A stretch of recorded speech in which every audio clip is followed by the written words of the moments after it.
host, Patrick Van Slyke, and again, with me is my neighbor, Phil Hogan. Phil, once again, thank you for being here. I'm sorry, I'm going to have to ask you again if you can remind me of the names of this art form. Sure.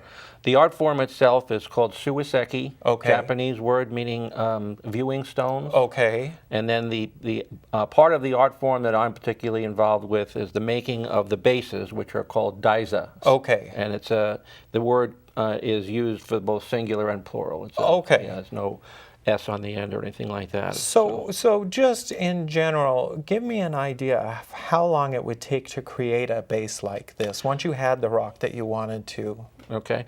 There would probably be about 8 hours involved in making a base like that for that stone. Okay. 8 to 10 hours would be a fair estimate. Okay. I'm sure there's that much time in that particular one. So do you start with just a square piece of wood, or? Yeah, we start with a piece of poplar. Okay. And the piece that would have been used before we completed it would probably have been this long and probably 2 inches in the front and 2 inches in the back. Okay. And if it's this high now, the piece of wood that we started with would probably have started out about that high. Wow. That allows us, the additional height allows us to make adjustments after the stone is actually fit to the poplar. The extra height gives us the opportunity to adjust the angles that we want, left and right and forward and back. Oh. That's very critical. Can you take this stone out again? Sure. I'm curious about the base, the actual inside here. Now, is this just where you've carved it? Yes and no.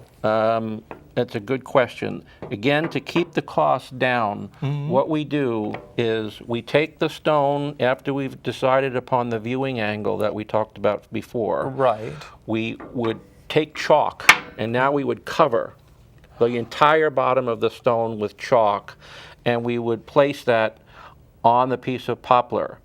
And then we would start grinding down into the poplar. Oh, wow. And then we would do it again and again and again until we had quite a reasonably close fit of the stone to the base. Oh. It will not be perfect, and we don't need to have it perfect with poplar initially, because we're going to use a material very similar to auto body filler that we will mix a slurry of, and then we will pour that into the base that we've grounded out already. Okay. Then we'll take a piece of plastic sheeting, lay it over the body filler material, place the stone in here and press down hard, and then just leave it alone for about 15 minutes while the material sets hard. Then we would pull the stone out, peel the plastic wrap away.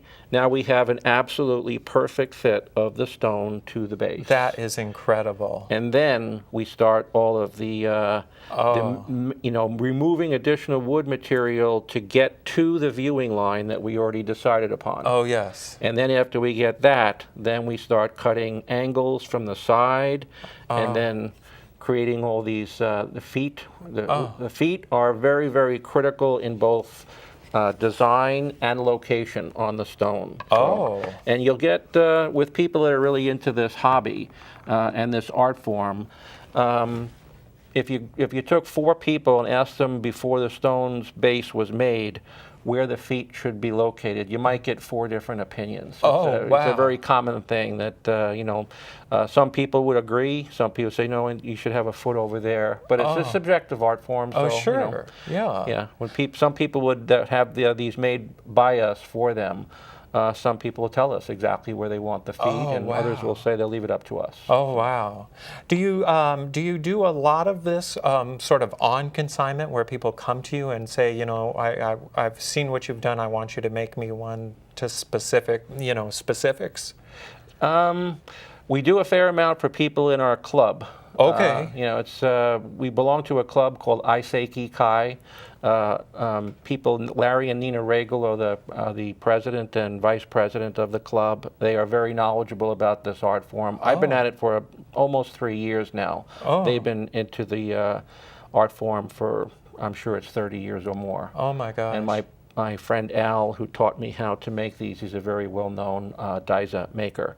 And he's been doing it for I'm sure, 30 years also. Wow. Well, let's take a quick break. Sure. And when we come back, I want to ask you kind of about how you've gotten into this, and a little bit more about the commercial side of maybe, you know, if what the market is for this and so on. So Okay, sure. let's talk about that when we come back. So we're going to take a quick break from Phil Hogan here on Focus on Arts, and we will be right back. Stay with us.